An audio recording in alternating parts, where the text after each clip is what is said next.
Անտառի տնակը, հեղինակներ Գրիմ եղբայրներ, թարգմանությունը Հովհաննես Թումանյանի։ Մի խոր անտառի բերանում մի խրճիթ է լինում, էն խրճիթում կնկա ու 3 աղջիկների հետ ապրելիս է լինում մի աղքատ փայտահատ։ Մի առավոտ գործի գնալիս կնկանն ասում է. «Այ կնիկ, էսօր բանս մինչև կեսօր չեմ վերջացնիլ, մեր մեծ աղջկա հետ ինձ համար ճաշ կուղարկես անտառը, ես էլ հետս մի տոպրակ կորեկ կվերցնեմ, շաղ տալով կերթամ, որ էն նշանովը գա ու ճամփեն չկորցնի»։ Ճաշ է դառնում թե չէ, մեծ աղջիկը կերակուրն առնում է, ճամփա ընկնում, բայց ծտերը, արտուտները, սարեկներն ու դեղցանիկները,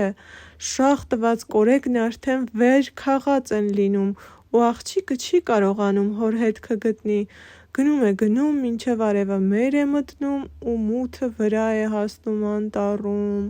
Ծառերը շրշում են խավարում, բուերը կանչում, կռնչում, և աղջիկը սկսում է վախենալ։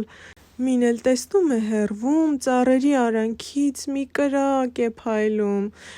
էնտեղ երևի մարդիկ են ապրում, գնամ նրանց մոտ մնամ էս գիշեր, մտածում է աղջիկն ու գնում էն կրակի վրա։ Գնում է, հասնում տնակին, դուռը ծեծում է. «Ո՞վ ես, ներս արի», կանչում է ներսից մի ձայն։ Աղջիկը ներս է մտնում, տեսնում է հրես նստած մի ալևոր մարդ, գլուխը կախ արած, սպիտակ միրուքն ալիքաձև իջնում է մինչև գետնին, իսկ էն կողմը մի չալ կով, մի հավ ու մի աքլոր։ Աղջիկը պատմում է ծերին, թե ինչպես է ինքը մոլորվել անտառում ու խնդրում է, որ տեղ տա գիշերը մնալու։ Ծերունին դիմում է իր կենդանիներին. «Սիրուն հավիկ, իմ լավիկ, չալ ու նախշուն իմ կովիկ, և դու, աքլոր փահլևան, ի՞նչ եք ասում դուք սրան»։ Կենդանիները միասին պատասխանում են. «Լավ»։ Էն ժամանակ ծերունին աղջկանն ասում է. «Համեցեք մեր աչքի վրա, սիրուն աղջիկ, մեր դուռը բաց է, տունը լիքը, համեցեք, մոտեցիր օջախին, կերակուր շինի, մեզ համար էլ, քեզ համար էլ»։ Աղջիկը մտնում է խոհանոց և ճիշտ որ ամեն բան գտնում է առատ։ Մի լավ ընթրիք է պատրաստում, բերում է ծերունու առաջ լիքը սեղան է բացանում, ինքն էլ նրա հետ նստում, ուտում, խմում, կշտանում, որ կշտանում է պրծնում. «Բա հո ես հոգնած եմ», ասում է, «հիմի որտե՞ղ քնեմ»։ Էստեղ կովը, հավն ու աքլորը պատասխանում են. «Ողջ դրա հետ դու կերար ու խմեցիր ինչ որ կար, մտիկ չարիր իսկի մեզ, գնա քնի ուր կուզես»։ Էն ժամանակ ծերունին ասում է. «Բարձրացի, սանդուղքի գլխին մի սենյակ կա, էն սենյակում 2 անկողին կա, անկողինները պատրաստի, ես էլ կգամ, կքնենք»։ Աղջիկը վերև է բարձրանում, անկողինները գցում ու ծերունուն չի սպասում, ինքը պառկում է քնում։ Մի քիչ հետո ծերունին գալիս է, մոմի լույսով նայում է աղջկանը ու գլուխը ժաժ տալի։ Գիշերվա մի ժամանակ, երբ տեսնում է խորը քնած է, մահճակալի տակին մի գաղտնի դուռ է լինում, բաց է անում, աղջկանը թողնում ցած ու կրկին փակում։ Փայտահատը իրիկունը տուն է գալի, բարկանում է կնկա վրա, որ իրեն ամբողջ օրը սոված է թողել։ «Ես ինչ անեմ», պատասխանում է կինը, «ճաշը տվել եմ մեր մեծ աղջկանը ղրկել, ինչպես երևում է ճամփեն կորցրել է, չի գտել, ինքն էլ ետ չի դառել դեռ»։ Փայտահատը մյուս օրն էլ առավոտյան վաղ վեր է կենում, գնում անտառը, պատվիրում է, որ էս անգամ միջնեք աղջիկը տանի ճաշը։ «Էսօր հետս ոսպ կվերցնեմ», ասում է, «որ ճամփին շաղ տամ, ոսպը կորեկից խոշոր է, աղջիկս հեշտ կգտնի և ճամփեն չի կորցնի»։ Կեսօրին միջնեք աղջիկը ճաշն առնում է, ճամփա ընկնում, գնում, ոչ մի տեղ ոսպ չի գտնում։ Դու մի ասիլ, դարձյալ թռչունները կերել են, մի հատ էլ չեն թողել։ Աղջիկն անտառում թափառում, գիշերը ընկնում էլի նույն ծերունու մոտ, հաց ու քնելու տեղ է խնդրում։ ծերունին դիմում է կովին, հավին ու աքլորին. սիրուն հավիկ իմ լավիկ, չալ ու նախշուն իմ կովիկ, և դու աքլոր Փահլևան, ինչ եք ասում դուք սրան: Լավ, պատասխանում են կենդանիները, միջնեկ քույրն էլ մեծ քրոջ նման ընթրիք է պատրաստում, ծերի հետ ուտում, խմում, կշտանում, կենդանիների վրա ուշք էլ չի դարձնում: Երբ հարցնում է, թե ես որտեղ պիտի քնեմ, կենդանիները պատասխանում են. ողջ դրա հետ դու կերար ու խմեցիր ինչ որ կար, մտիկ չարիր իսկի մեզ, գնա, քնիր ուր կուզես: Հենց նա էլ գնում է թե չէ, հետևից գնում է ծերունին, գլուխը թափահարում ու դարձյալ թողնում ներքև: Երրորդ առավոտը փայտահատը կնկանն ասում է. «Էսօր մեր փոքրիկ աղջկա ձեռքով ղրկի ճաշը,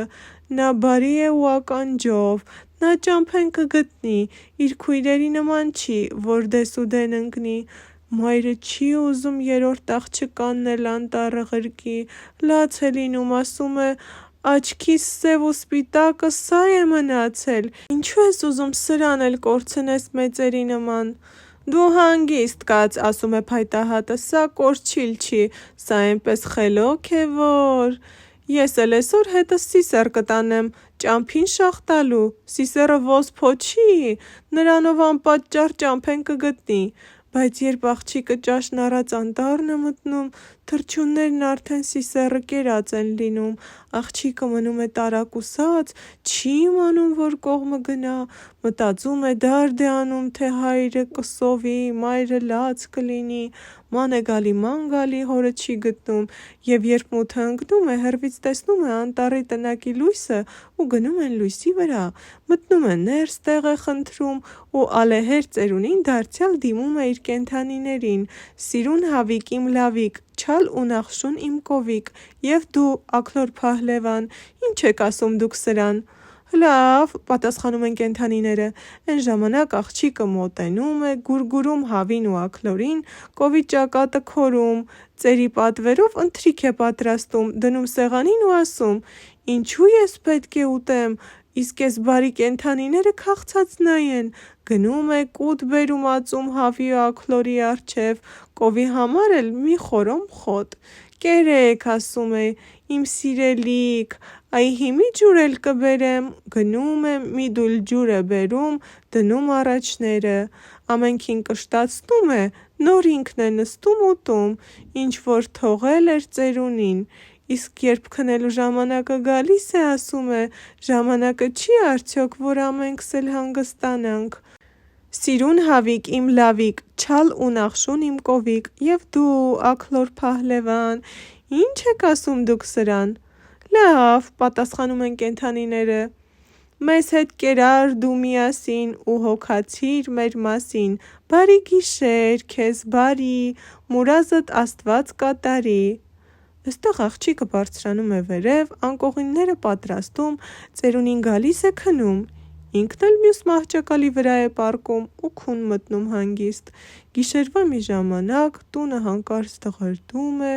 կարծես քանդվում ու տակնու վրա է լինում, աղջիկը վախեցած զարթնում է, բայց աղմուկն անցնում է, ինքն էլ քնում է նորից: Առավոտը աչքը բաց է անում, ինչ տեսնում: Տեսնում է պառկած մի շքեղ զարդարված ու կահավորված դահլիճում, շուրջը թավիշ ու ոսկի,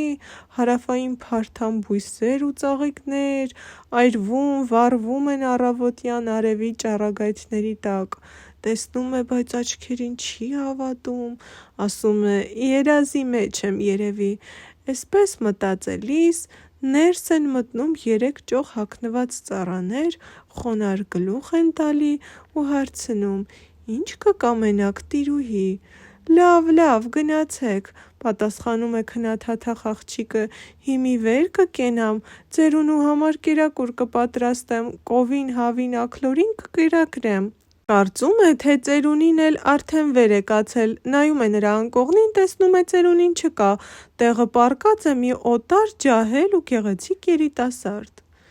Եվ ահա երիտասարդը աչքերը բաց է անում ու էսպես խոսում զարմացած աղջկա հետ.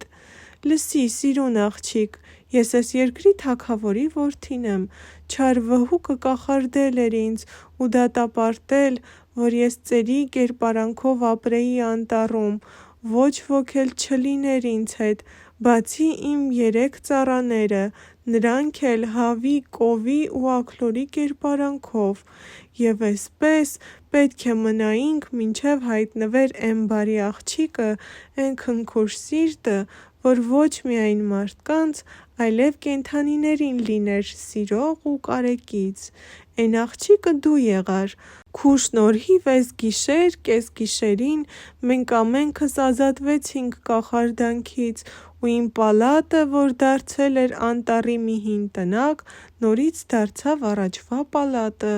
ու կանչում է թագավորը իր ծառաներին, որ գնան աղջկա ծնողներին բերեն հարսանիքին։ Բայց որտե՞ղ են իմ քույրերը, հարցնում է աղջիկը։ Նրանց ես փակել եմ ներքնահարկում, պատասխանում է երիտասարդը, էգուց կուղարկեմ անտառը, էնտեղ ածխահատի մոտ թող ծառայեն ու էնքան մնան, մինչև որ դառնան ավելի բարի ու սովորեն մտածել կենդանիների մասին։ Ահա և այս գեղեցիկ պատմությունը վերջացավ։ Այս պատմությունը ցույց է տալիս, որ բարի ու գթառատ մարդիկ ի վերջո պարգևատրվում են և լինում են երջանիկ։ Իսկ եթե հավանեցիք այս պատմությունը, բաժանորդագրվեք իմ ալիքին, որպեսզի նոր ու հետաքրքիր պատմություններ լսելու հնարավորություն ունենաք։